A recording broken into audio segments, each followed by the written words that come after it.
Hello, everybody, and welcome back to OMB Reviews. I am the critic who is a cynic. How is everyone doing this evening? Happy and blessed Monday of the fourth week of Lent. Yesterday being Laetare Sunday, that midway point of the holy season of Lent. Was finally able to get some new bulbs in my room so that I could get the colors of the liturgical year going once again. Back in my old office, I was able to get that working for quite a while. Once moving back, tried to find an alternative, just could not figure it out, and then finally switched to another brand of these overhead lights and figured this out just before streaming. I believe it was on FNT.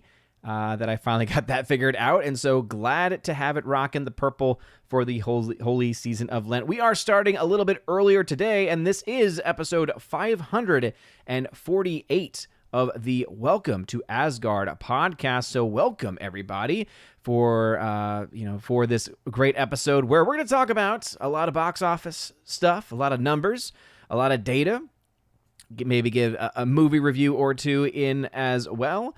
And the big story, of course, being Snow White's box office.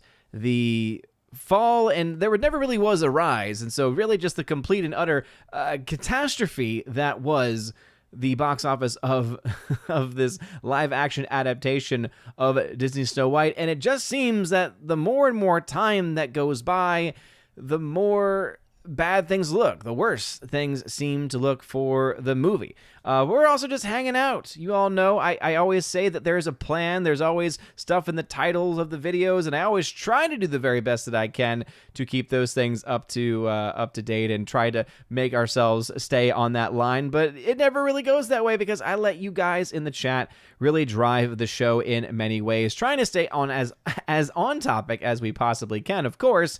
But a lot of stuff going on tonight. So yes, I am starting a little bit earlier tonight. So apologies to the Force of Light ladies. I know that they're normally streaming or getting towards the end of their stream around this time. So I've been trying to avoid that as much as possible, usually having a 7:45 p.m. start. Apparently, because of a lot of issues with timing, today is a day where a lot of other channels that typically don't stream on Monday are also streaming. So I figured, hey, might as well try and get an early or as early of a start as I possibly can. And also going to try to have the show be a little over an hour tonight, so try to wrap around 8:30, and then that's going to give me time to go watch a show with the wifey. Happy wife, happy life. We've been watching Smallville. We're already in season 7. We've been watching it now for about a month or two, so we're just flying through the show. Tons of fun to watch that. So if you've never seen Smallville before, I would definitely recommend it. It has its ups and its downs, but I definitely think that there is a lot of entertainment value to be had for sure. And so I want to be able to, go watch an episode of that with her tonight because I was already not available last night because I was supposed to be on Mr. Valiant Renegade's stream, and then he forgot to send me the invite to the stream. So I called him out privately, but I'm calling him out publicly now because I love him. And I want him exposed for the shill that he is. I'm kidding. Valiant Renegade's awesome, and he's done some great research. He's actually going to be mentioned in one of the articles that we'll be covering tonight related to the Disney Snow White box office. And so I wanted to make sure I was able to spend a little bit of quality time with the wifey. And so after we watch that episode of Smallville or whatever show she's ready for, then we are going to jump back, or I'm going to jump back down and record the member stream. So the member stream, or the members podcast really more accurately. So I'm going to record a members podcast episode. If you don't know this, if you are a Citizen of Asgard member or above on YouTube, Patreon, Subscribestar, wherever it is, there is supposed to be a monthly podcast, bonus podcast episode for y'all. I always try and get some guest host involved. Usually it's going to be Michelle from Force of Light Entertainment. Shout out to her. Or also more recently, Blaine from the amazing website Criticless.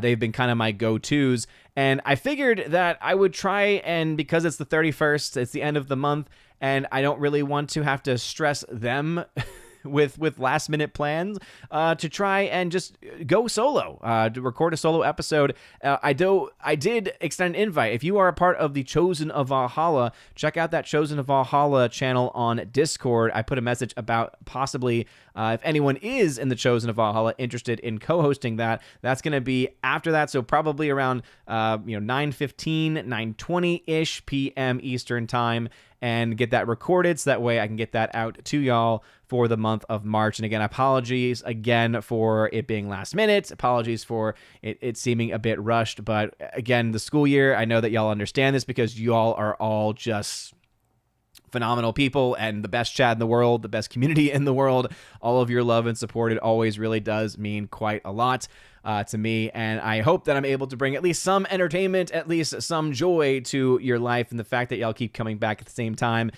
Always great to see the same faces, new people coming in every now and then, being brought into the family as well. Always really cool to see, and so I just wanted to lay all that out there because I'm a bit of just saying everything that comes to mind right now. I always try and keep things honest here, as I always say in my videos.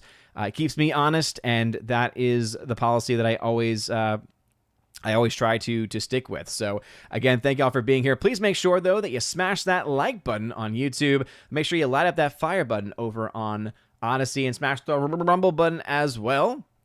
Again, I love you guys so very much. Also for my Odyssey people, because I think there's only one, Abomination, who always watches me over on the Odyssey streams. I have no intention of limiting options in any way, but I am very tempted to eliminate the Odyssey restream, simply because ever since they stopped having the auto uploads work on Odyssey, I just have not been doing much with that platform. Seems like Odyssey has definitely gone down quite a bit over the last several months. So I'm going to let Abomination make that call. I'm not going to make it myself. So Abomination, if you want me to continue to stream to the platform, I absolutely will. And obviously I know that I think Snow Golem is over there too. There's a couple others that tune in from time to time, but Abomination's always that standard guy, always over there, the stalwart holding down the fort over on Odyssey. So if you again have any thoughts on that, if you feel like, hey, I could watch from Rumble or I could watch from X or wherever, you just let me know, dude, and I will follow your lead on that, because I like you guys to be able to run the shows here as best as possible. So anyway, with all that being said, let's jump into the chat, everybody, before we get into any topics. And so at 6:52, that's the earliest message that I have here from King Kane Rumsky. Thank you for helping me troubleshoot this over on the Green Machine. Saying the message saying, see y'all soon didn't come through. Yeah, so I think I figured out that with the Rumble chat. So I use Social Stream. There's Social Stream, Social Stream Ninja. It's a free way of being able to get your comments to show up on screen, not having to worry about going through StreamYard or EVMux or anything like that. I use those for like interviews or for the podcast, right, when I have guest hosts, because it's you can do that stuff with OBS, and you can do that stuff with the Video Stream Ninja as well. It just, to me, it has a bit too many like quirks to it. Remember the one time I tried recording it with Michelle Force of Light and the sound just wasn't quite right, and I was like, you know what, I'd rather use a more established platform, a browser-based streaming platform like an EVMux in those situations overall. And anyway, so I mentioned that because Social Stream allows me, right, to pull up the comments from Rumble, from Odyssey, really from all of the different locations. But I think the issue with Rumble specifically is that it's the second message that actually sends for some reason. I don't quite understand why that is the case, but as soon as I sent it a second time, or as soon as I sent the testing message, it posted, at least on my end, see y'all soon testing. So it just combined them all together. But King Kane Rumsky, thanks for holding down the fort over there as always. Snorapupus Cuber, hello, humans and other quitters. What's going on with Snorapupus? He is a longtime member here on the channel saying hello to me. I say hello back to you, Snorapupus. Glad to have you here. Raichu, who is a member here on the channel as well. Hail to you, Raichu. A newer member, but a stalwart. Someone who's been here every week since he started. So again, appreciate you. Love all you guys. JS Pena says, ahoy. Ahoy to you, JS Pena. Jeremy Zakowski, evening, Odin and everyone. Good evening to you, good sir. We got the man with the orange hat himself. with his mighty axe saying, "Behave in the chat, I have an axe, and I'm not afraid to go Lizzie Borden on any trolls." Dang, son. Them's fighting words. That definitely feels like a threat. I am not afraid at all, Orange Chat. But hey, I'm also not one of the trolls in the chat either. Can one troll one's own stream? I suppose one could. Kimberly G, Killian, Shadow Cat. Always great to say the full name there. Kimberly G. What is going on? Saying, howdy, Odin, mods in chat. Happy Monday. Blessed Monday to you. Thanks for being here. No official feast day today, but historically, it was known as the feast day of a Saint Benjamin. I always love, I have one of these calendars here. This is my nerding out for the day, my theological nerding out. So there's a really great calendar and planner that comes from Tan Books. So this is the 2025 model, comes 16 months worth. And what I love about it is that every week it's got a very special dedication and explanation of a particular saint. So this week it goes into St. Francis of Paula from 1416 to 1507 is when he was there. But St. Benjamin was a deacon from the year 421, and he was a martyr. So I love being able to have the historical saints as well. So yeah, blessed feast of St. Benjamin. I guess technically not a feast. I guess it is a feast day. Hard to say. All right. I'm off on a roll, everybody. My brain is clearly working at 100%. You can always tell whether my brain is focused or not based off of the number of tangents and random things that come about. We got the man, Joey Horn. What's going on, Joey Horn? Welcome back, saying good evening, Odin and chat. Good evening to you. Joey Horn, longtime member here on the channel as well. Love you, good man. Lee Mitchell hanging out in the chat. What's going on, Lee? Welcome back in the chat. We got Wendy. What's up, Wendy Hunter? Saying, hello, I hope everyone is doing well. Sadly, I won't make it tonight's stream. Well, I take it back, Wendy. I take back my kind words. I'm kidding. I hope that you have a great night, Wendy, and I'm glad that you were able to stop by for a little bit. You will be missed. Forever Sci-Fi, hail all, longtime member as well. Forever Sci-Fi, I believe, currently the longest reigning member on the channel as far as total time as a member. Again, always great to see you in the chat. Thanatos Felicitas tagging to say hello to you. Carl Jacobs hanging out in the chat, hanging out. And yes, technically early today. Orange Hat saying, okay, where is the purple lightsaber, Odin? I know you got Mace Windu stashed somewhere. It definitely is rocking the Mace Windu lightsaber. No, it's actually like the overhead lights, like the little, I don't even know what to describe them. That's like the BR30 light? You probably all know what I mean by that. There's like another name for it, I think. But it's like the two BR30 lights. They can change colors. So the way I figured it out, because I was struggling for a long time trying to make it so that my head wasn't glowing purple. Because if I had both overhead lights at purple, that's what would happen.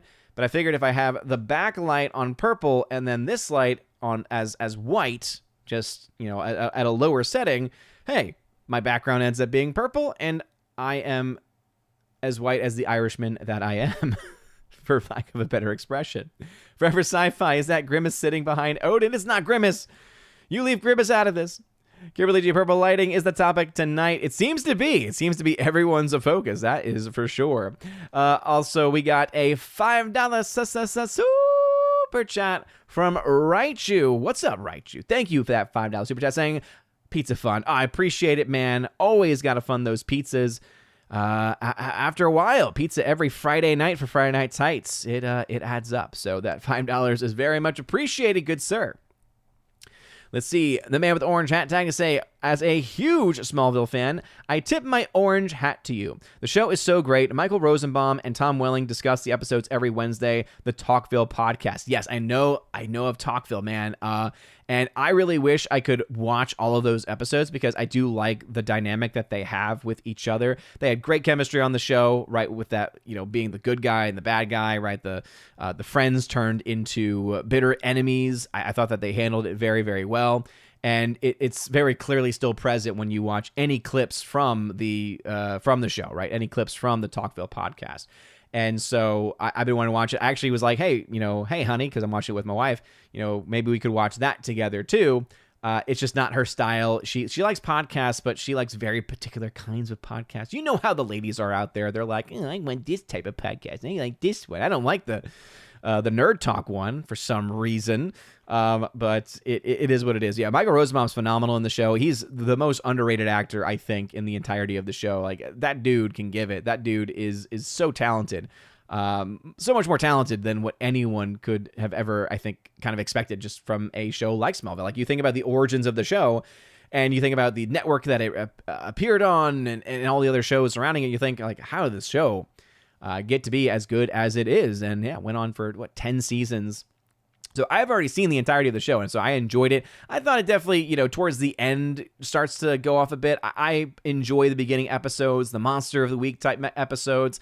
When you have his dad there too, I just love the dynamic that was it John Schneider was able to bring to that role of Mr. Kent, right? I thought that was really, really, really well done. So in my head, like that is the embodiment of the character. And again, I'm not a comics person, so y'all probably have a different idea, or y'all have a different reference point in pop culture. But for me, with Smallville especially being really the primary knowledge that I have of Superman and of the Superman character, in its own variations of the story, is what my foreknowledge actually is. So watching it, though, with my wife, who has never seen the show, and so getting her perspective through fresh eyes has been very fun and very entertaining, to say the least.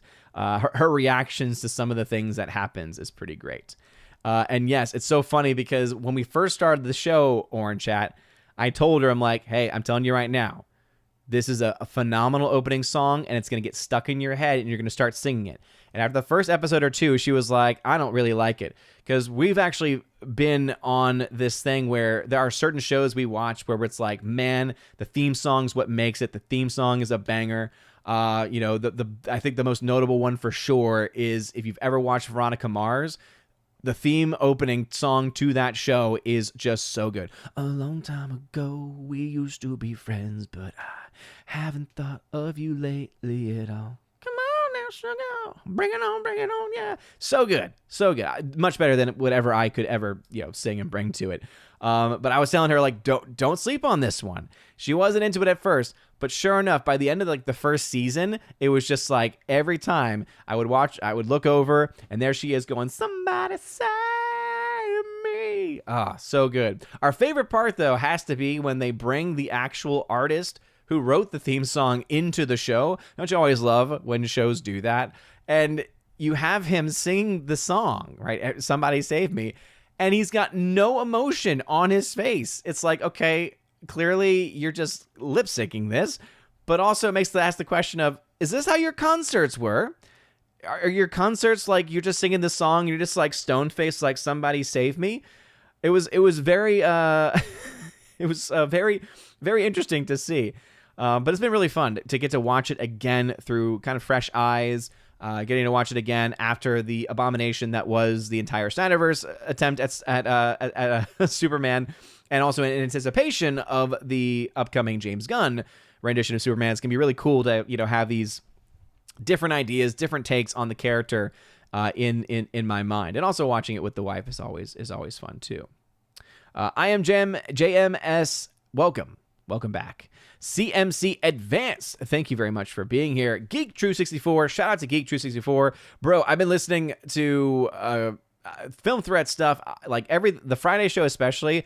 I eat that stuff up. It's great for reviews. It's always great to get their recommendations. They've always got some really good show recs.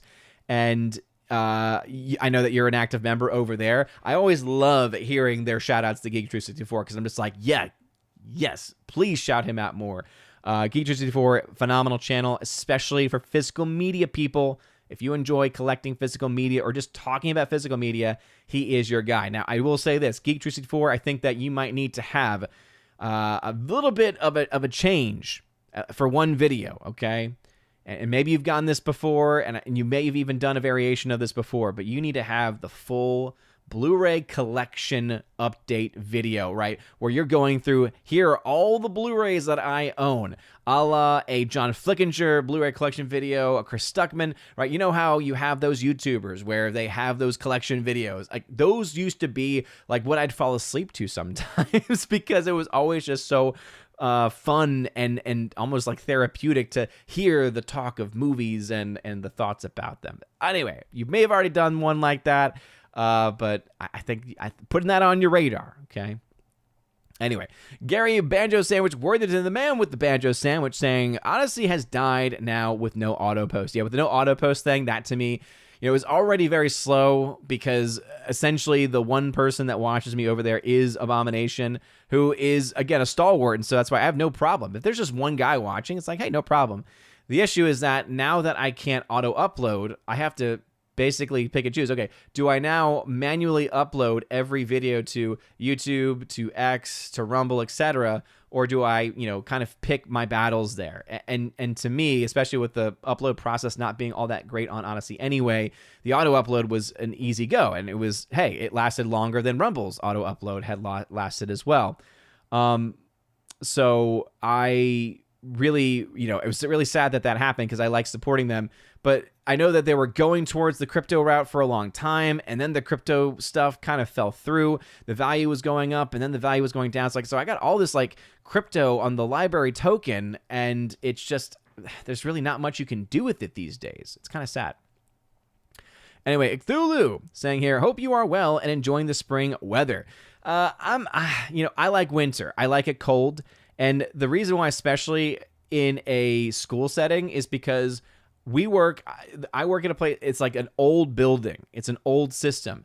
And so that means that it's only air conditioning is on or the heater is on. And there's no in between, and you can't switch between them very easily, okay? Because the system doesn't like that. And our system has not yet switched over to AC. Because apparently one day next week, it's a high of 60, and because of the lows being what they are, it's going to keep us from being able to justify having it. I'm like, look, they can have a cold day in school and just tell them to bring a sweatshirt, just tell them to bring something to bundle up in, right? But the last couple of days have been really frustrating for me because as someone who's on their feet, likes to walk around, very active in the classroom, it gets warm, and especially with my bigger classes where every single seat is being filled, and it's like 24 kids in there. It's like, look, that's going to get hot very quickly. There's no air circulation going on since the air is not kicking on, since it's not cold enough for the heater to be on, and it's also clearly not any AC because the AC has not been switched on. It's been driving me nuts. I hope it's addressed sooner than next week. All right, King and Rumsky at 739 saying, can you please let the Odyssey faithful know that they are always welcome here on the Green Machine? I absolutely will. And I know Abomination has a YouTube handle. I've seen him on other platforms. And so I'm assuming he has one on Rumble, or at the very least would be willing or able to get one on Rumble. We'll have to wait and see. Justin C. Can't see Rachel Zegler ever headlining another Disney or any film for that matter after the epic disaster of Snow White. I would disagree on only one point, Justin C. I don't think that she will ever headline another major budget film. I don't think she will ever headline a massive IP ever again. I think that ship has easily sailed at this point, okay? But I do think she'll still get leads. It's just going to be an independent film, but I think she's primarily going to be moving over to the stage. I believe she has been cast in a production on London's West End. So she's already kind of going in that direction. She's been going in that direction for a very long time. So, yeah. I mean, and you know what? I think that's where she'll be happy. I think that she will be happy. And, more power to her to leave cinema behind. Hardwick, it seems like Disney is trying to make Rachel Zegler the sole scapegoat for Snow White flopping. She deserves a share of the blame, but there's plenty of blame to go around. Oh, yeah, I mean, that's what Disney's going to do, though. They can never take blame for themselves. That's what they're always going to do. Remember when Bob Iger came back in? What was Bob Iger's first thing, right, when all these issues and problems were coming up? He immediately scapegoated Bob Chapek. He was like, oh, everything was fine when I was here, but then this other Bob took over, and it's like, oh, now all of a sudden it's a crapshoot. And it's like, bro, all the things that you had set up for are the things that ended up failing. You can't put all of that on Bob Chapek for picking up where you left off. It's kind of crazy. It's kind of crazy. Let's see. Mr. Roy. Hello, Mr. Roy. Welcome back. Thank you again for being a Chosen of Valhalla member on the YouTube side of things. And again, if you are a Chosen to Valhalla member, check out the Chosen section over on the Discord to see a possibility of being a guest host sometime this evening for a last-minute podcast episode, members podcast. Let's see. Thenotos Felicitas saying, how many St. Francis are there? I know the one from Assisi spelling. Yeah, so there's several. The two main ones, though, as far as the guys, are St. Francis Xavier and then St. Francis of Assisi. But then there's also a lady, a sister, a nun, who was St. Francis Xavier Cabrini, right? Mother Cabrini was how she was known. So yeah, there's several St. Francises out there. But the most well-known would have to be Xavier and of St. Francis of Assisi. St. Francis of Assisi, by the way, a very misunderstood saint. Many people focus on him because he's the one with the animals. Yes, the animals, nature. Yes, this is all true. This is all true. However, he also had a lot of very pointed words to say about Islam, amongst many other things. So people don't want to talk about, though, the areas in which he keeps things a bit real. Shorty Short, the modern Major General. What's going on, Shorty Short? Lower Story. Hanging out again. She is, of course, our Queen Maud here at this point, and she is our modern Major General as well, and she will lay down the law. I am the law. General Wingster, hello there. Hello, General Wingster. How art thou? Arnold, hey. What's up, Arnold? Hey. Good afternoon, Odin. Wow, what a box office weekend flop for Snow White. Did you even see this coming, where another movie with hardly any marketing taken the top plus way less theater showings? Yeah, and I guess that's a good way to kind of jump into it. To jump into it, because at Hardwick, I'll have to look into that. Message me on Discord so that way we can try to troubleshoot that, because I can't do that live on air. My brain is just not going to be able to function. So anyway, going back to Arnold Hayes' comment here about the box office. Yeah, let's just go ahead and dive right into it. And before we do, though, okay, because if we're going to talk numbers, we have to start things right. We have to start things off on the right note. And that means that we have to put the reminder out there that you are about to witness something that you won't find at many other places. Because it is now time, guys. Time to see a real mathematician at work!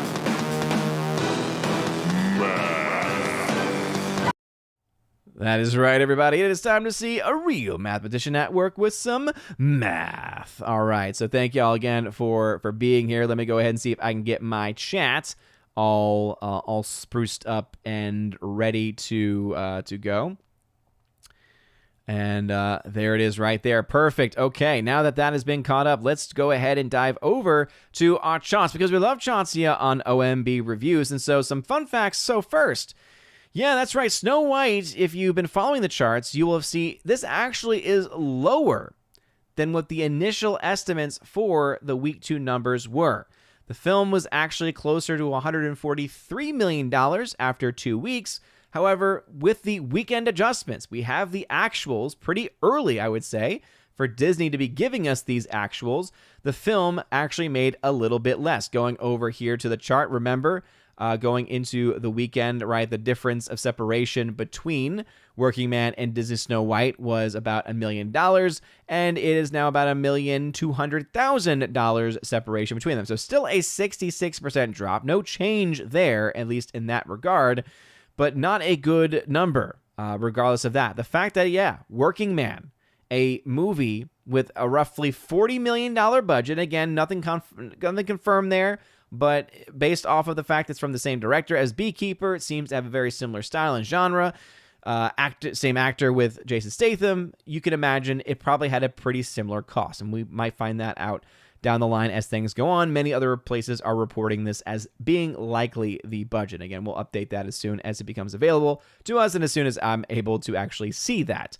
But yeah, not only with Working Man coming in the number 1 spot and beating it by $1 million, 200,000, but the fact also that it dropped 66% in its second weekend. Remembering that this is a worse drop-off than the live-action Little Mermaid, that this is a worse drop-off than what we saw for Captain America Brave New... Sorry, not for Captain America Brave New World, for Mufasa, right? Mufasa actually saw a bit of an increase. This is the worst drop-off that we have seen for a Disney live-action adaptation. Now, it is not yet at the levels, some of the heights of the levels, we should say, that we were able to see for some other films. So, for instance, we saw a higher drop-off for the Marvels. The Marvels dropped off like a cliff. That's actually why the current domestic total for Snow White's actually higher than where the Marvels was at the same point of release, by about a $2 million advantage. The advantage is not, however, present when you compare the internationals for the Marvels versus Disney's Snow White. That advantage still very much goes to the Marvels, and that means that you could still potentially see, right, by the end of the second weekend of Disney's The Marvels, that film had made around $161 million globally. Snow White has only made $142. So with a roughly $20 million difference, if we see a similar separation continue on going forward, that means you could see Snow White come in underneath $200 million worldwide. Now, again, that's only if it keeps that separation.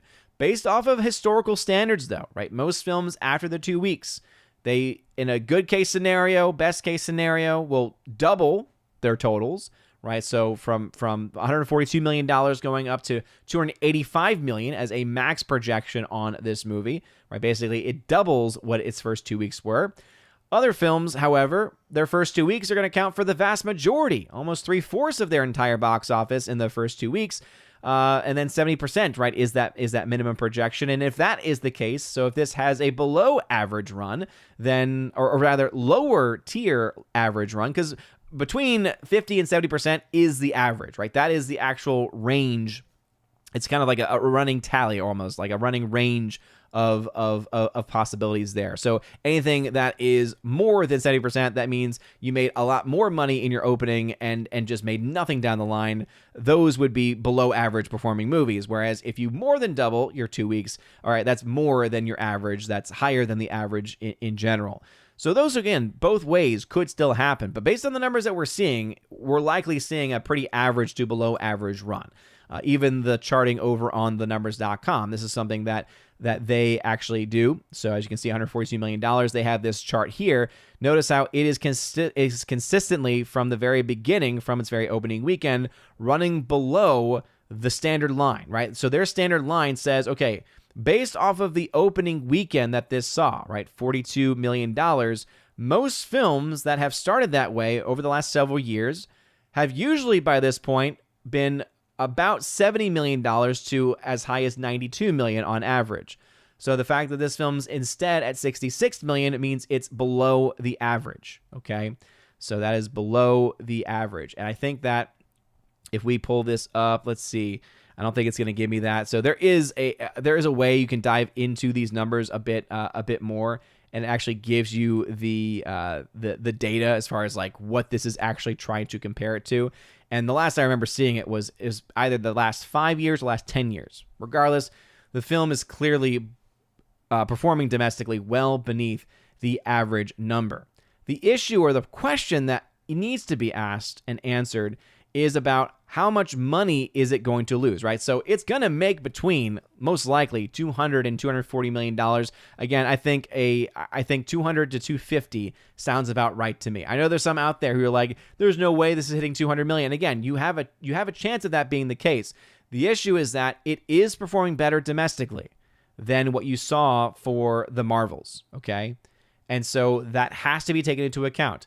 And though it is still below the international totals of the Marvels, it didn't have the worst weekend drop-off in those international markets, right? We didn't see as drastic as a drop, you typically don't, but as drastic as a drop in those international markets over that same length of time. And so that means you might be able to even see it egg out or basically eke out a little bit of a closer number to what the Marvels was able to do.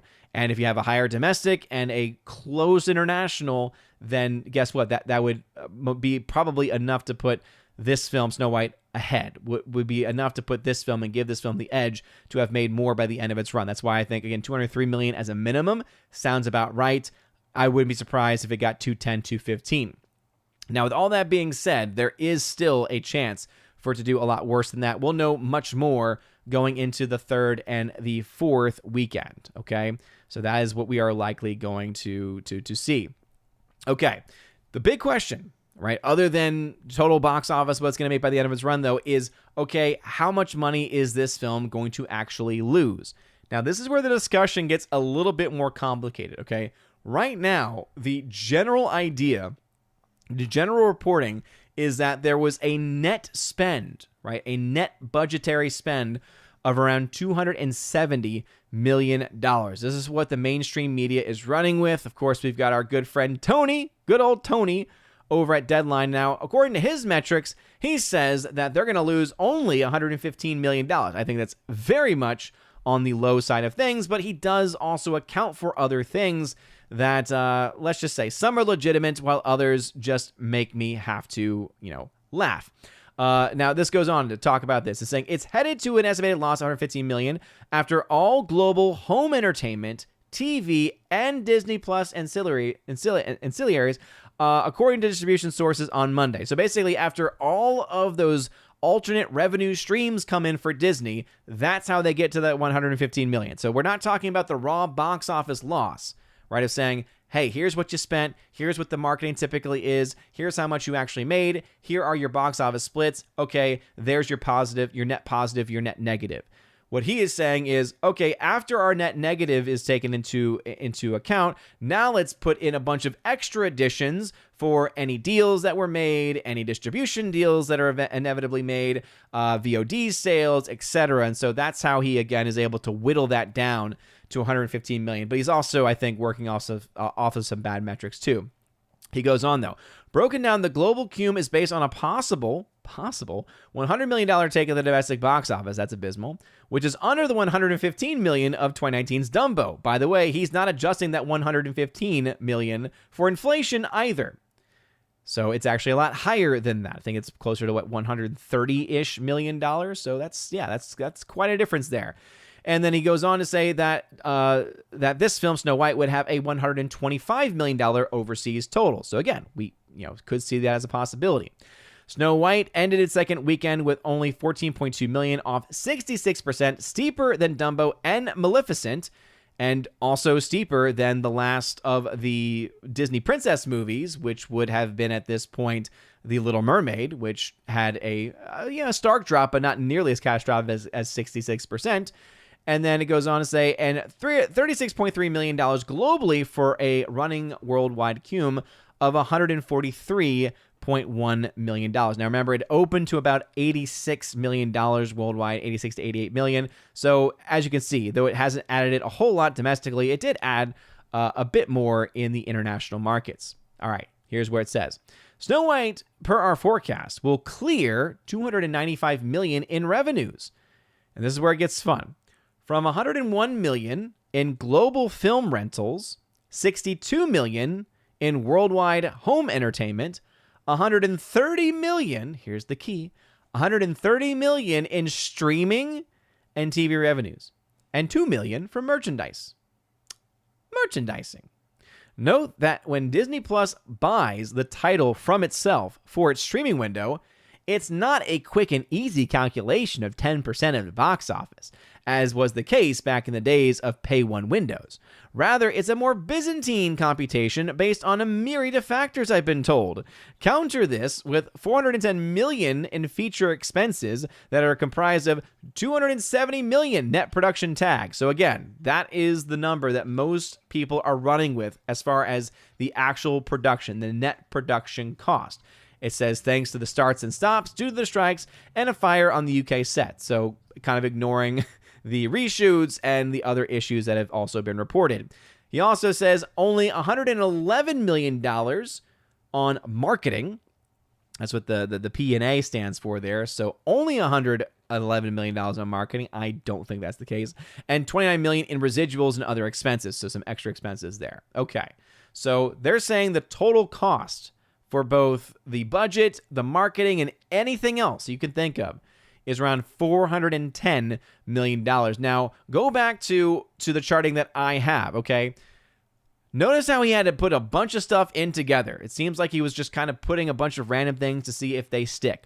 If you notice here, at a $270 million budget, which is what he was saying, guess what? My break-even point, which, again, the standard is 1.5 times your budget, brings it to $405 million. So even though I think Tony is oftentimes full of it, it does seem to line up very much, almost exactly, with what you typically would see on a film of this size and of this scale. The debate, of course, is did the film actually net cost, production budget specifically, only $270 million? Okay, now that brings us over to Caroline Reed's article from Forbes.com. She seems to indicate this to a certain extent. It says the latest filings show that by December 31st, 2023, it's a very important detail there, 2023, the total box office, the total budget rather, the total spend had risen to about $270 million, forcing Disney to admit in its filings that the film was forecasted to be over the production budget. Reshoots and post-production work have taken place since then, so the costs are set to increase, though the bulk of the money has been spent. And then this is where, shout out to Valiant Renegade, comes in. It brings the total cost to around $300 million, which is almost precisely in line with the estimate from expert film industry pundit Valiant Renegade, who assessed back in September 2023 that Disney Snow White remake cost $300 million. Now, here is, I think, where some of the debate and some of the confusion even has come about. Because she, on the one hand, mentions $270 million in cost.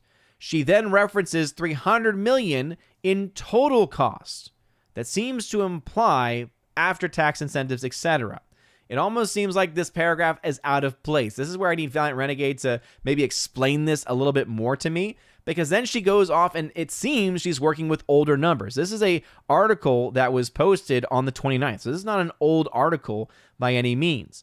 But notice she just mentioned this $300 million, but then she goes on to say, Disney got a magic touch from the United Kingdom's government fiscal incentive scheme, as this led to it banking a $55.5 million reimbursement for it, and therefore bringing the net spend listed here, down to $213.9 million. Now, here's the issue, okay? Because that's just talking about the budgets here. This is no marketing accounted for, just the budgets. The confusion for me, okay, because after the report yesterday and after Valiant Renegade's coverage of it, it made it seem like, oh, the budget we now know is $300 million. I'm actually starting to pull back on that a bit. I may have made a mistake. I may have jumped the gun there. Again, because I can only go based off of the reporting that we have in front of us. And so that $300 million number is there. But then she goes on in the next paragraph to give us, hey, the net spend was only $213 million. But even that doesn't make a lot of sense, because if the total cost the total cost was $300 million, and then you take $55 million from that, you don't get to $214 million. So this seems to be subtracting from the $270 she was mentioning before. So which is it? Was it a total cost of budget of $300 million? Or is she trying to say that $300 million was actually the total spend with marketing? It's really confusing, right? As I was reading over it again, I thought to myself, okay, it seems like there's two different articles saying two different things here at this time.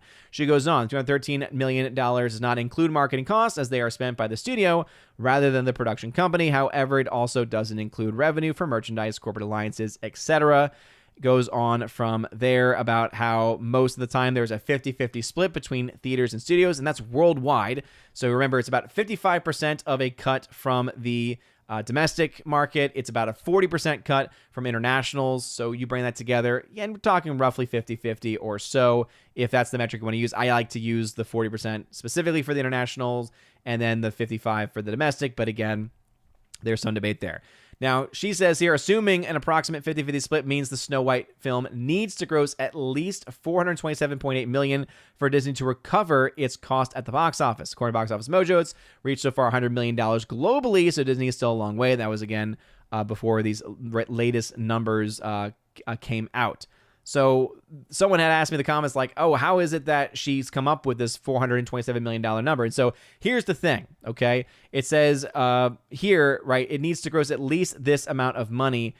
The other thing that is also very clear is that it seems that, at least to me, when she's mentioning this number, she is inferring the total amount of revenue that is going to be getting in. Notice she says, however, it does not include revenue from merchandise or corporate alliances as they are received from the studio. So I think that when she says 427, she is taking into account some of those other extra costs. Now, again, I could be wrong on that, but that's what it seems to be at this point. So again, there is some confusion overall, I would say, with what is the total cost. Regardless of any of this, no matter what metric you use, things are not looking all that good. Now, I did want to go back to this Tony article. We'll jump back into the chat then in a second. But this, to me, honestly reminds me of why I love Tony, okay? Because notice once again what he said here. Maybe you missed it earlier. If you didn't, check this out. 130 million. He's talking here about basically revenues they're getting in. How are they going to pay back for the film?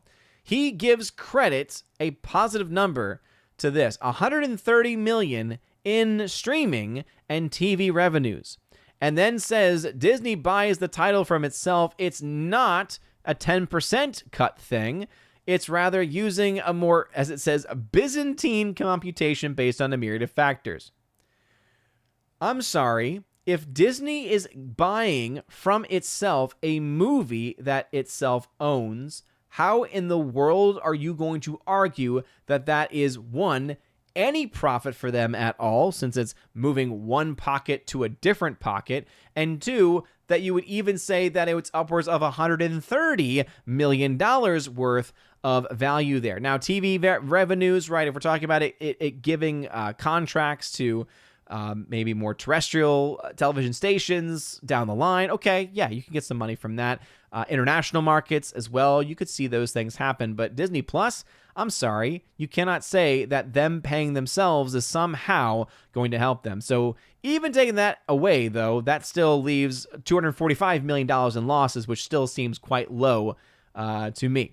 So again, $405 million is the total cost that I had listed for, based off of, again, that originally reported budget of $270.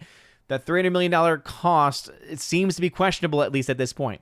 Doesn't even matter, though, because we're still talking about a film that's likely going to lose $280 to maybe even upwards of $300, well over $300 million when all is said and done. But hey, what are y'all's thoughts on this? Please, if there's something that maybe I'm missing from this, let me know. So let me go ahead and jump back into the chat. And again, thank y'all for being here. Smash that like button, please. We're up to 51 likes.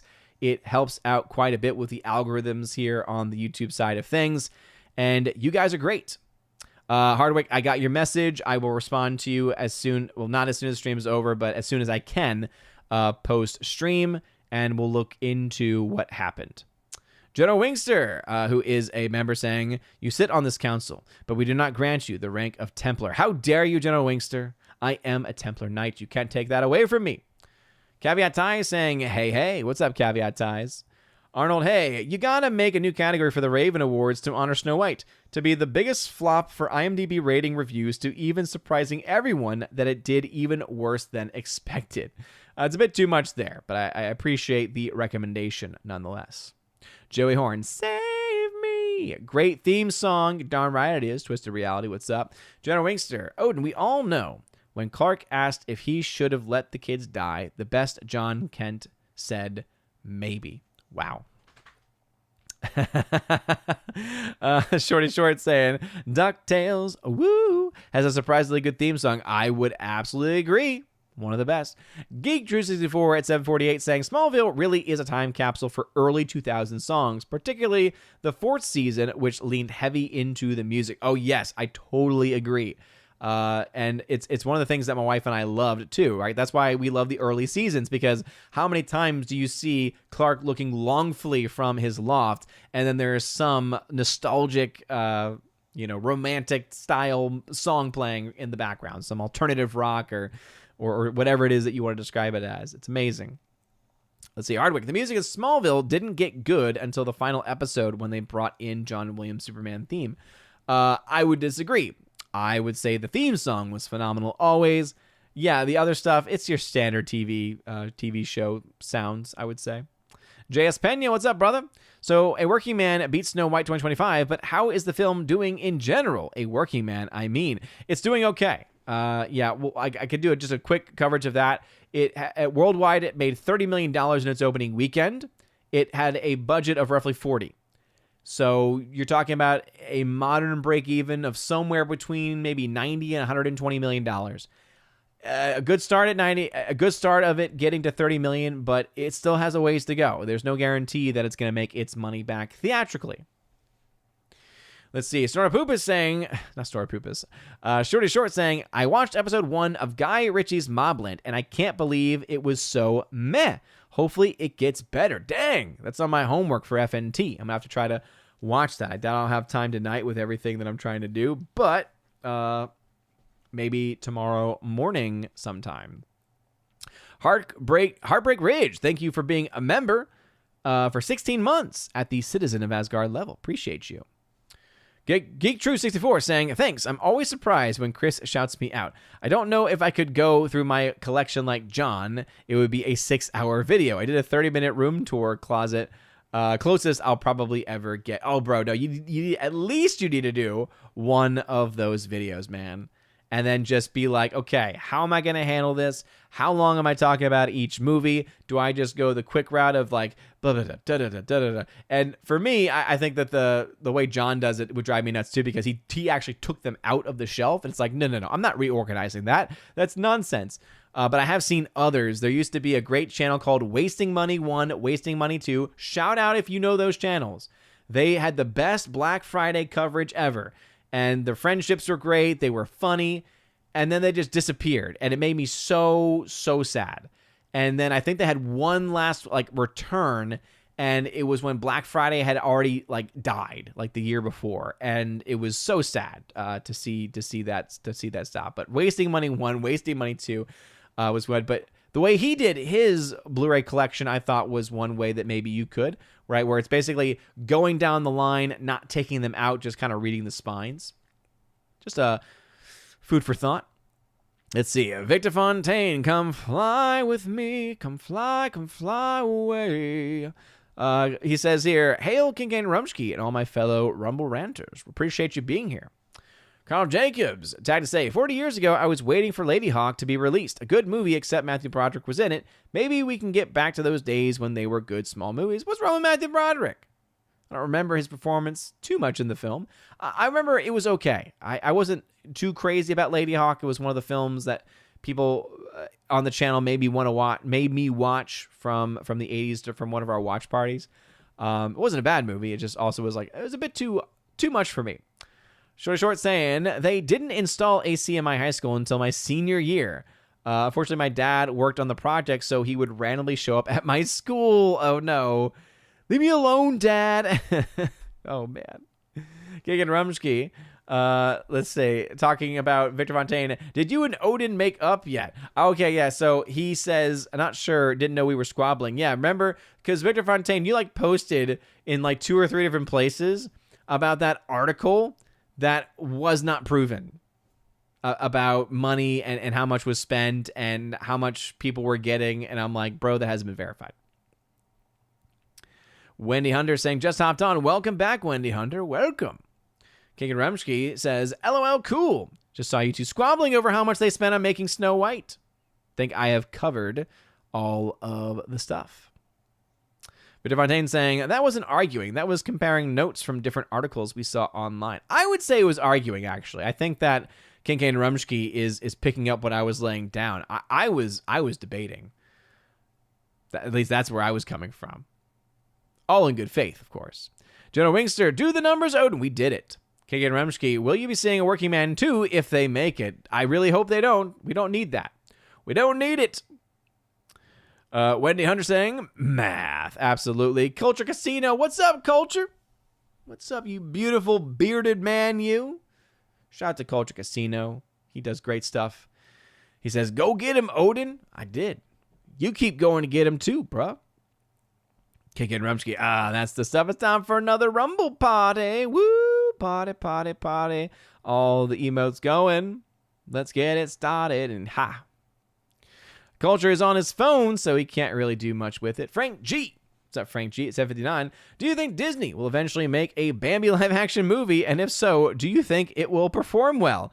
I hope to all that is holy in this world that it will never be made, and I especially hope that if they do, it fails. I don't want to see that. I don't want to see the beginning of that movie at all. Jimmy A. Seeing a working man right next to Snow White is hilarious. It's like having a hardworking blue-collar dad and his ungrateful blue-haired activist daughter. It really is. That, I think, is something that has not been lost on a lot of the online community and the online spacing on this, right? The fact that you have a film with the title A Working Man, and then in the other one you have Snow White with a woman who is about as insufferable as you can get when it comes to modern Hollywood identity politics, and she's losing to the working man, Jason Statham. There's a beautiful poetry, we could say to that. Hardwick says, Lady Hawk rescored, not Lady Hawk rescored. Okay. I don't know the context of that. I don't know the context, my friend. Justin C. Is there any film being released in April that you plan on seeing or recommend? The Amateur seems semi-interesting. I'd have to look at the release schedule. My brain can't quite pick that. I need to find just an easy app that immediately pulls up all the stuff. By the way, I know that Tom was doing coverage of this the other day, but shout out to the TMNT movie, the live-action Teenage Mutant Ninja Turtle movie that yesterday came out 35 years ago. My word. 1990. I was born in 88. That is insane that I was 2 years old when that first one came out. I love those live-action ones, man. I love all of them. Even when they go back in time, I'm like, you know what? Take me on that trip, dude. The characters were fun. The voices were fun. I loved it. It was nostalgia, man. Sorry, my older brother had sent me an image of that just now. I was like, a little late to the party, pal. But yeah, as far as movies, I don't really have anything on my radar that I necessarily want to see. I am unfortunately watching a Minecraft movie because of FNT. I blame Gary. It's homework for us to watch it. I don't want to watch it, and I hope it fails. Hardwick, did you see the news that Coyote vs. Acme is going to get released after all? Warner Brothers sold it to Ketchup Entertainment. Well, there you go. Yeah, okay. Isn't that the same company that just released the last of the Looney Tunes movies? Hey, good on them. Good on them. That's a happy ending. Unless the movie's terrible. Jimmy A. Would Snow White have done better if it had starred Jenna Ortega? She's a lot more charismatic than Zegler and would have probably sold the movie better. It really just depends, dude, because, yeah, I think that we can absolutely agree that Zegler is not the sole reason why the film is failing. The film is primarily failing because of how bad it is. It's a very poor adaptation. They do change the entirety of the story. Yeah, you've got the elements. You've got the dwarves in there. You've got a character named Snow White. You have an evil queen. You have all those different pieces and parts, but the actual execution and the core elements of the story have been changed to such a drastic degree that I think a lot of people were not so much looking at what Rachel Zegler was saying, but more about, hey, what's the general audience saying? And what the general audience was saying was, this isn't Snow White. What the heck is this? What happened to the original story? What happened to that hero's journey that the prince goes on, the hero's journey that especially the dwarves go on? It's all gone, all wiped away in order for Snow White to be all about her agency, which is something that many people are turned off by today and have no interest in. Anyway, see, Hardwick. I can't really see Jenna Ortega as great Snow White casting. If Disney was dead set on casting a Latina, they should have gotten Ana de Armas. She would have been too old for it. Ana de Armas, I think she's phenomenal, and I think she's gonna be great in Ballerina. It's probably one of the most anticipated films, at least still for me this year. But yeah, Ortega, I would say as an actress, yes. I don't know if she can sing, though. That's the one thing. I know some people don't like to say nice things about people we don't like, but not Jenna Ortega. There is absolutely no doubt in my mind, though, that Rachel Zegler can sing. She absolutely can sing. She has pipes. She can belt. She can sing. So that's the one advantage she has. It's just that her personality sucks. It's just that she does not know how to talk to people. It's that she puts forward these ideas without ever thinking them all the way through. She's a typical Hollywood elite who is still stuck in high school musical productions as far as her general mindset and tone. That's why that one post off of the response off of what we saw with, what is it called? On Instagram, right? Where the producer's son responded and said, basically like, yeah, my father had to fly across the country to basically give her the father talk that she desperately needed, to speak to her like as a fatherly figure of, this is not how you are supposed to behave when promoting a movie. That's what they needed to do. It's kind of crazy when you think about it. All right, let's see. Judging by the hair and costume design, it looks like Disney didn't even try to make an entertaining Snow White. Yeah, seriously. The allusions to and connections with Lord Farquaad were way too many. There were far too many of those connections, for sure. Wendy Hunter says, that is so much money. I know. Like, whether the budget was 270, whether the budget was 300, it's almost insignificant at this point. It's almost insignificant at this point. Oh, man. Merchandising. Snow White the Flamethrower. The kids love this one. Culture Casino comes in to say tax credits, British pounds read rate. Yeah, that's the issue too, Culture, because here's the thing. I got to go by what the original article was saying. Because the original article should have been saying, hey, here's what the tax credit was. Here's what the rate exchange was at the time. So really it's a question of, okay, when did Disney get the actual money? Because that's going to determine what the rate was and how much they actually got back. And I don't think that's been clearly elucidated yet. And I don't know if it ever can be necessarily, because I don't do well with exchange rates. I suppose I could throw myself into that world and try to make a perfect chart of saying, well, this amount was spent on this day and this amount was spent on this day and that equates to this. That would drive me crazy. So I don't think the exchange rate changes nearly enough to make a huge difference, but 213 million versus 300, that's pretty big. Again, I actually honestly think that has less to do with the exchange rate, Culture, and has more to do with, I think Caroline Reed may have just made a mistake in that article. It seems like she added that paragraph. The way it reads, it almost looks like that is an added paragraph after the fact. It's like she was like, here's my general thought, right? I mentioned 270, but here's the tax breaks. And then right before she talks about the tax credit tax breaks, she puts in that $300 million number and then puts in that shout out to Valiant Renegade. That's how it reads to me. So, Kate Rumsky, women and numbers, am I right? Arnold, hey, what are your thoughts on new Zelda live action being announced, plus giving us a release date already too? If it's done well, I'll be excited. I'm going to withhold judgments, and I'm not going to get excited, though, until we're a little bit further around. Victor Fontaine, just round it to 350 million and call it even. No. That's the number that you came up with, which, remember, was a number. So anyway, just to debunk that number, okay? Because Victor Fontaine, you sent me this as a comment on Rumble and in a DM on X. And the issue was, first, World of Real was claiming that $350 million number. And then they linked to a New York Times article. The New York Times article then also mentions that 350, but not as a production budget, but as a total cost with budget and marketing. So, budgets and marketing have to be separated. So that's why the number you were putting out there, 350, nope. No. We don't have official confirmation yet. That was not a reliable source for what you were claiming.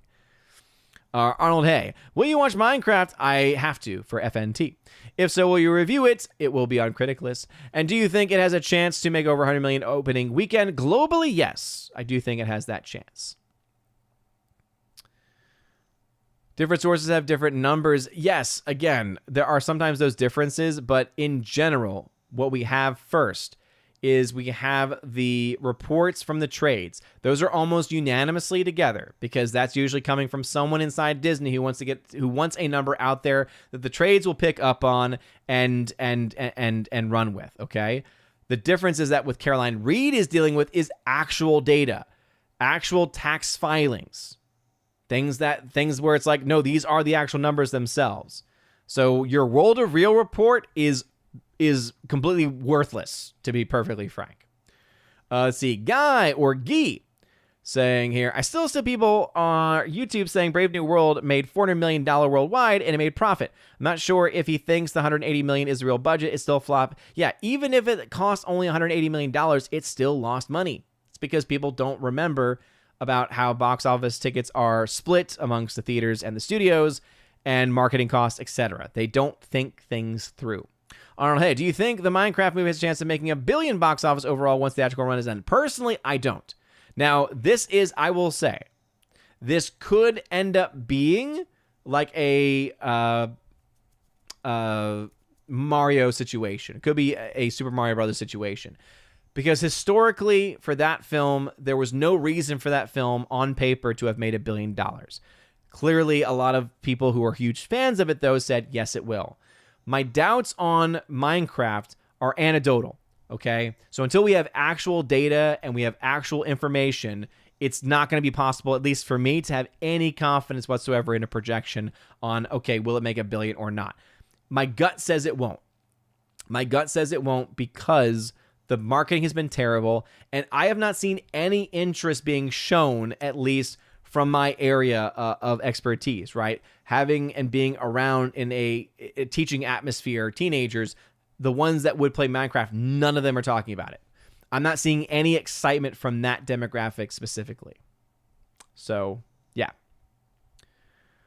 I bet Disney, am I right? Yeah, Victor, again, you can keep putting out there that World of Real, and then I explained to you on Rumble why that is not reliable and what they were doing.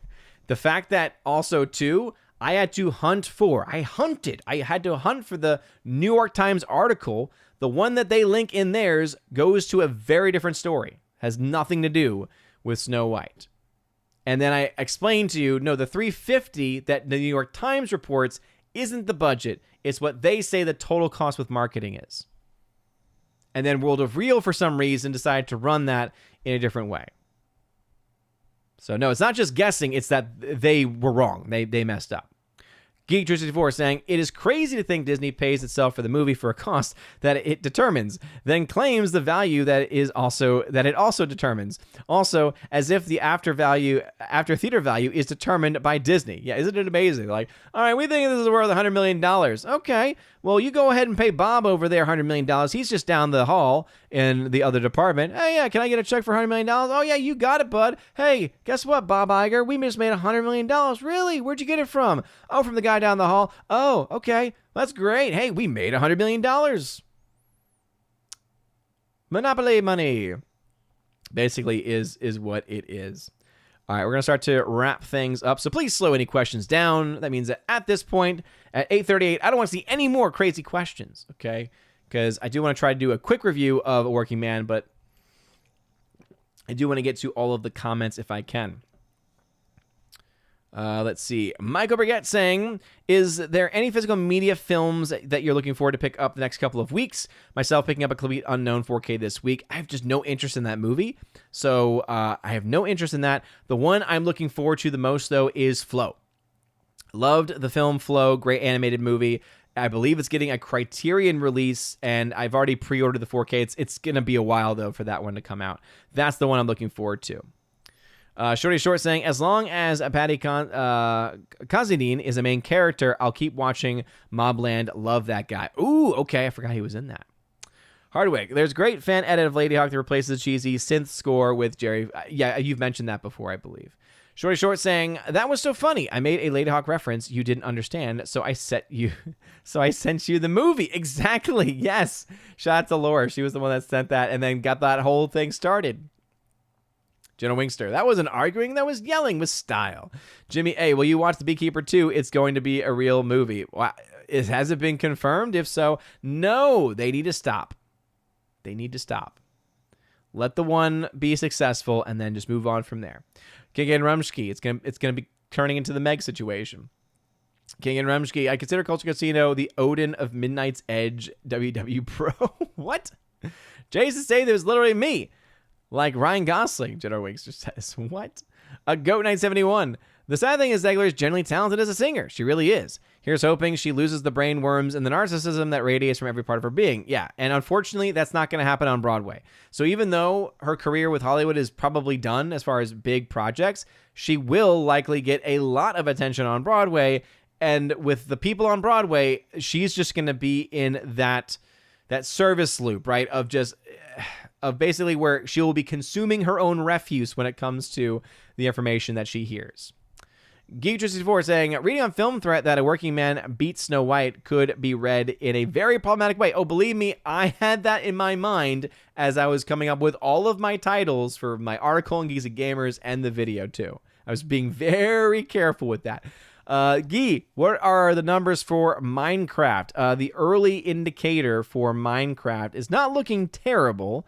However, based off of what we saw early on, and I hate that I didn't have anything up because I wasn't expecting to talk about that, but you mentioned it, and it is something I think worth mentioning here. Right now, projected opening weekend between 60 and 70 domestic, $64 million total. It's overall domestic total box office projected at 152 to 229. Based off of those, it's not getting $1 billion. So if those projections, that's Box Office Theory's projections, okay, and they usually are pretty good, but based off of those projections, it's not going to hit $1 billion. Because even if you have a huge international, I don't see Minecraft doing Avatar levels of international, right? Avatar was able to get to $1 billion plus in international alone, right? And in fact, the first one may have even gotten to $2 billion international at that point. So that's just not something that you typically see. So, yeah. Frank G, I know you don't like horror movies, but do you like the Final Destination series by chance? I'm excited for the Final Destination Bloodlines. I've seen the first one. It's okay, but other than that, TMNT 90 is still my favorite version of Turtles, and Casey I still quote all the time. Yes, Pizza Dude. I love it. I love it, love it, love it. Hardwick, did you know that there's a new Bambi horror movie called Bambi the Reckoning? It features a fierce, roaring killer Bambi with large fangs. Yeah, I've heard of it. Laura saying, even better is a short film, Bambi versus Godzilla. I know that's been brought up before.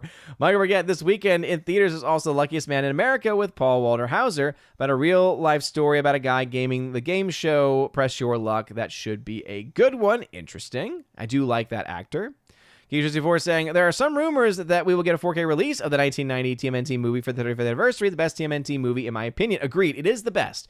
I do love all of them, though. Hardwick, Bambi vs. Godzilla is the best Godzilla sequel. Hosataka, what's going on? Again, we are wrapping things up. Odin, I think Gal Gadot's role in Snow White failing, says Jimmy A., is being underplayed. Her acting was not well received, and it became a meme. Plus, public opinion of her has been down ever since the Imagine video. Agreed. It was bad. I think, honestly, there are some people that are being a little bit hyperbolic with it. Again, don't get me wrong. It's not a good performance by any means. She does not fit that role at all. That being said, I have seen much worse acting.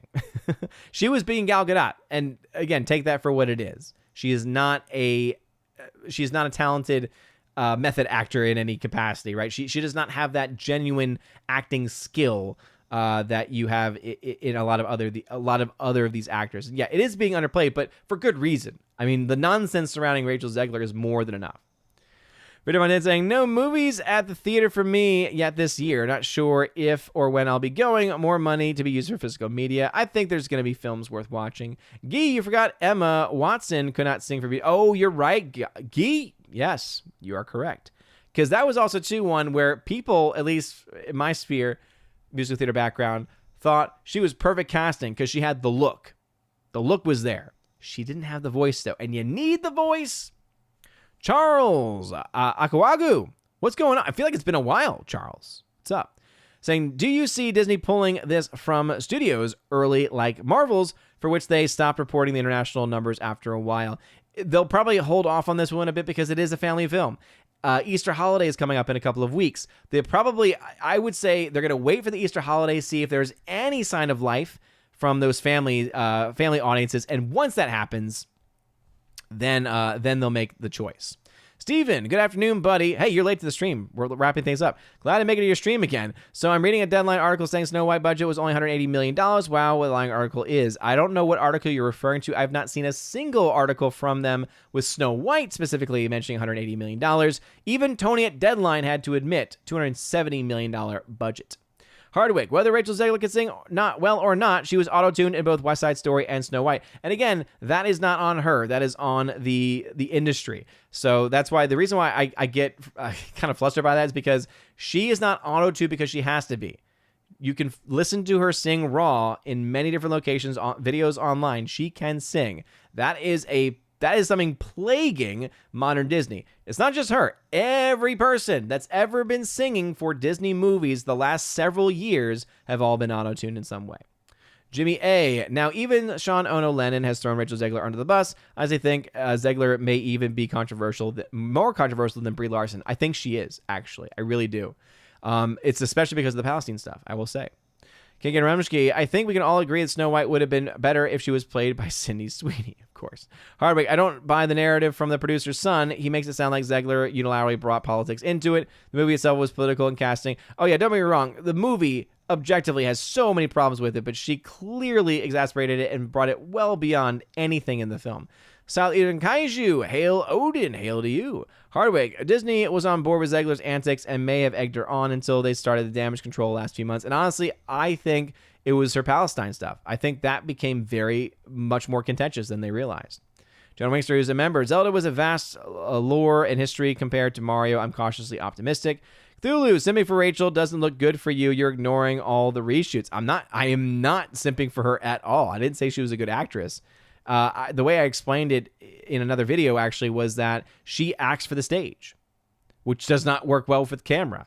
All I said was she can sing well, and that is a verifiable fact. Hardwick, who do you think was worse than the Evil Queen? Julia Roberts or Gal Gadot, also who was the worst Snow White? Kristen Stewart. Too much thinking. We're wrapping it up. Jodo Wingster. Minecraft also isn't animated compared to Mario Brothers, and the fact that Minecraft has no story at all won't help it. At least Mario had simple plot and characters. That's true. Hardwick, if you were listening, I told you that I had seen that you DM'd. I saw it. Hardwick. If you took a moment to pause from typing your endless questions, you would have heard it. Yes, the rivalry. Yes, my mortal enemy, Hardwick. For those that have not been around for a long time, there are times when we fight. Jodo Wingster, will we ever land on a man on the moon for real this time? No! Steven, I read the Minecraft will be a 5-minute preview for James Gunn's Superman. If that's the case, do you think it'll help the Minecraft movie? It could. I don't think that the people, though, who care at all about... I first off don't think there's as huge of a crowd of people who care as much about Superman as what used to be the case for like a lot of Marvel films. I don't think, the last we could think about was last time that Christopher Nolan had a couple of movies where there were like a 5-minute preview of the film in IMAX. It was IMAX exclusive. Those I think had more interest than Superman. I'm going to be honest. I don't think the trailer has as many people interested as it could be. Jimmy A. Guys, Odin has a thing against Jason Statham sequels. He is a Statham focus. No, I like his movies. It's just that, stop when you're ahead. What are your thoughts on Doomsday cast reveal from Steven? Did you like how Marvel revealed the cast? No, it was a waste of time, Steven, and we already knew his casting. It was ridiculous. Cavities on Broadway. Karen Rumsky, will you see Hobbs and Shaw 2 if they make it? Please no. Gatekeeper, Citizen of Asgard level for 8 months in a row. Thank you very much. For sci-fi, the only thing from Broadway I can recall liking was Robin Williams live on Broadway. Dude, that special is so good. Gary Banjo Sandwich Worthen says good night. Charles says, where do you see Snow White ending? 250, 300. Right now, I would say between 200 and $250 million. There's no way it's getting upwards of 300. The money is just not there. Obviously, we'll know a lot more by the end of its third weekend as far as legs are concerned. But when you're dropping like an MCU film, which is what the current film has done, worse than any of the live action films as of late. Disney remake live actions, I should say. It's not looking good. It is not looking good. True or false, the Avengers Doomsday will make over $2 billion, and why? I don't think so. I think the film is going to cost an insane amount of money. That's a whole other stream. Maybe we'll talk about that next week.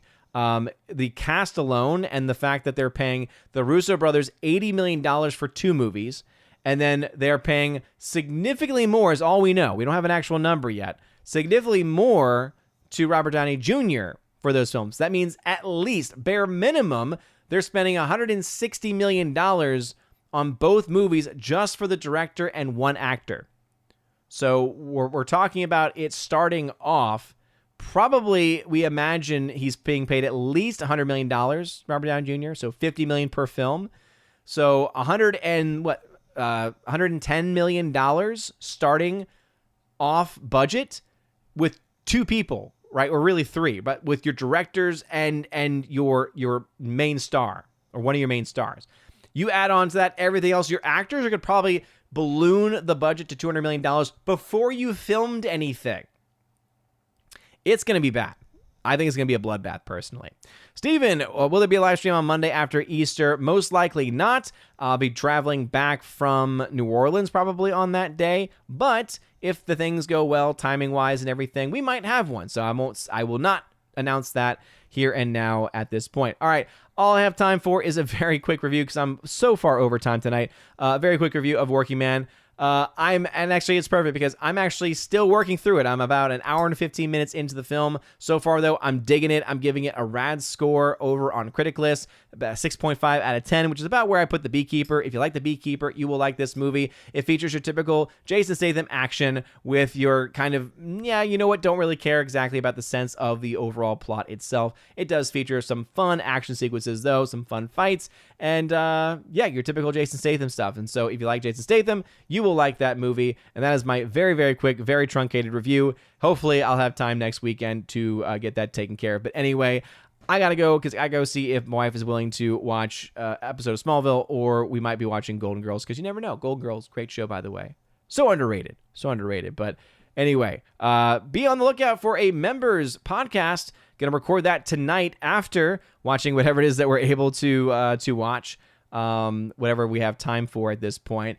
And be on the lookout for that to be dropping either tonight or tomorrow. And we'll try and get a earlier start on the April 1st, the April members podcast video. Also, be on the lookout for some more giveaways. Going to try and maybe get some last minute March giveaways going tonight in the giveaways channel over on Discord. You got to be a Keeper of the Bifrost member or above to have access to that on the Discord channel. So be on the lookout. There's currently a giveaway live right now over there.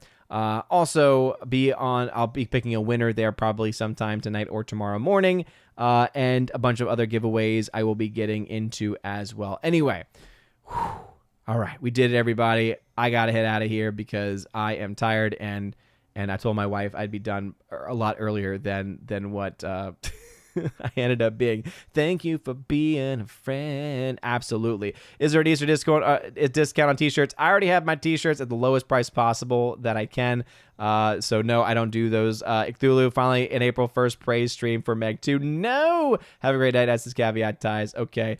Anyway, you guys are all amazing and beautiful. Have a wonderful rest of your night. A blessed rest of your Lent. See you all. Next stream will be Friday Night Tights. So see you on Friday Night Tights this week, and the box office breakdown, looking further at not only the Minecraft box office, but also how it compares to the third weekend of Snow White. You guys are great. Love you guys. Have a wonderful rest of your evening. As always, God bless.